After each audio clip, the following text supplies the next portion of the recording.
The flow of thoughts cannot be stopped, because thoughts are energy that exists on its own in space. Even the thought that I am not thinking right now, oh, there is nothing, there is an empty state, this is also a thought. If we are talking about a serious yogic transformation, if we are talking about hearing the voice of Brahman within ourselves, realizing our higher self, then we will definitely have to develop the power of concentration. The question here is not about what to do with thoughts. There are none, because there is nothing. Thoughts disappear when the mind disappears.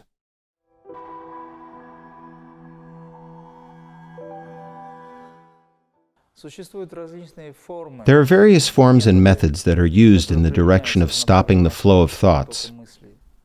But I can tell you that the flow of thoughts cannot be stopped, because thoughts are energy that exists on its own in space. This is information. If we are talking about stopping the flow of thoughts, then stop all manifestations, all informational manifestations that exist in space. Can you do this? No one can do this. Stop the atoms that vibrate. Stop everything. And then sit like an empty box and enjoy the fact that you have stopped it. It's impossible. Even the thought that I am not thinking right now, oh, there is nothing, there is an empty state, this is also a thought. Thoughts, they fly by themselves, they come in, they go out. But your attention, internal attention, your power of concentration can do this. She can do something else.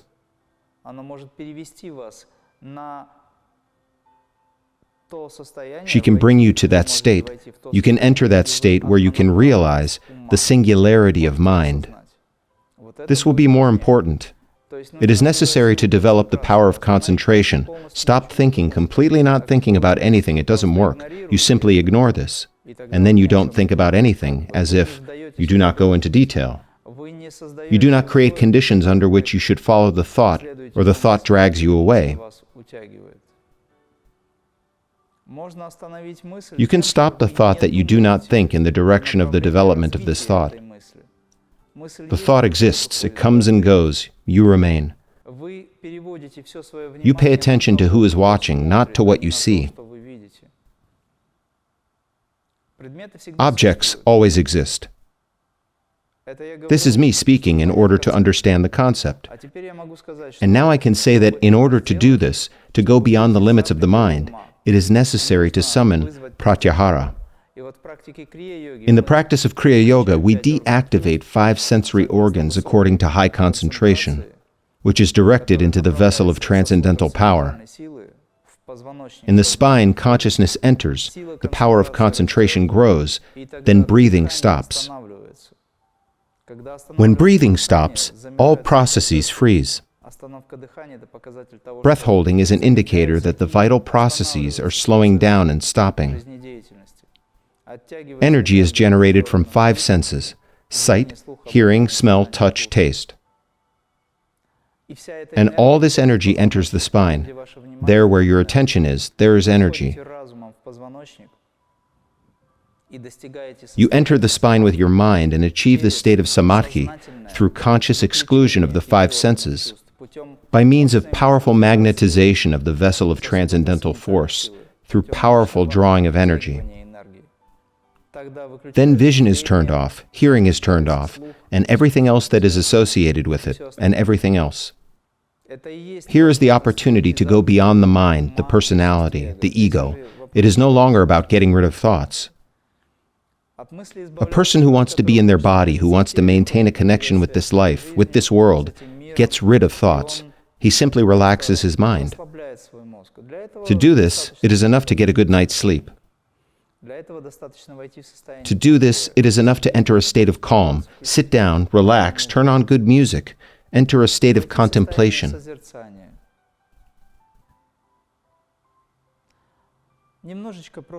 It is difficult to relax your mind, switch attention to something. Then the mind will feel more or less comfortable.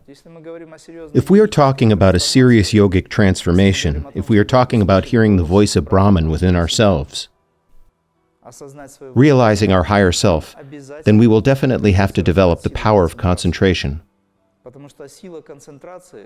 Because the power of concentration, dharana, is the power that lifts you very high. You need to learn to go beyond the identity and the ego through spiritual transformation, where the power of concentration is applied. Here is what needs to be developed. Then one, pointedness of mind will be available to you, and you choosing the object on which you concentrate. Maintaining this power of concentration on this object, achieve this object. Then dharana transforms into dhyana, into meditation. The distance is shortened. And when you fully merge with this object, your 12 seconds of pure consciousness, multiplied by 12, turn into meditation. 144 seconds of pure consciousness. And when this is multiplied by 12, then 28.5 minutes of pure samadhi is the exit beyond the limits of personality, ego, and the mind. The question here is not about what to do with thoughts. There are none, because there is nothing. Thoughts disappear when the mind disappears. If you blink, a thought appears.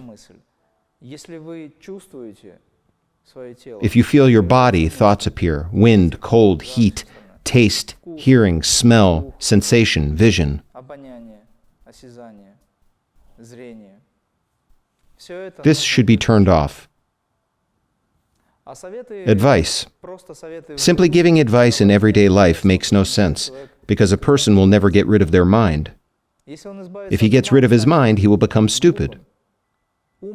We need to cultivate the mind. We need to educate him. We need to make him different. He first becomes an enemy because he is uncontrollable. He interferes. But then he becomes a friend because it is a tremendous force. She needs to direct this force correctly into the right channel. To use the mind, one must use it correctly, but not live by the mind, but use it. This is an instrument, although he is illusory. If you turn off any of the senses, the mind will weaken significantly.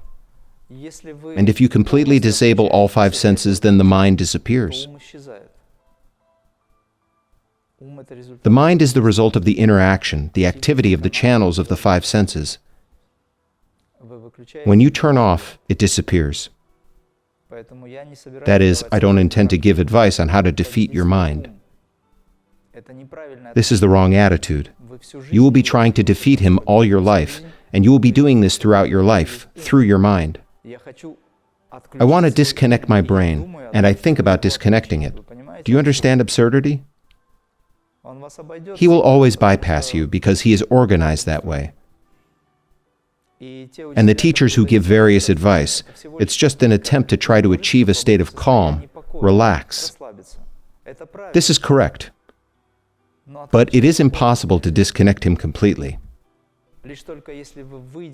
Only if you go beyond the limits of your body and perception of it, and translate it into another state of consciousness, altered state of consciousness, beyond the limits of personality, ego. Repeat one more time. We have a vessel of transcendental power. We have a brain, a cerebellum, and a spinal cord. We need to create powerful energization of this area. And there, where your attention is, there is energy. You immerse your mind in the spine, the distance is shortened. When the distance is equal to 0, you will know that there is truth beyond the limits of the mind.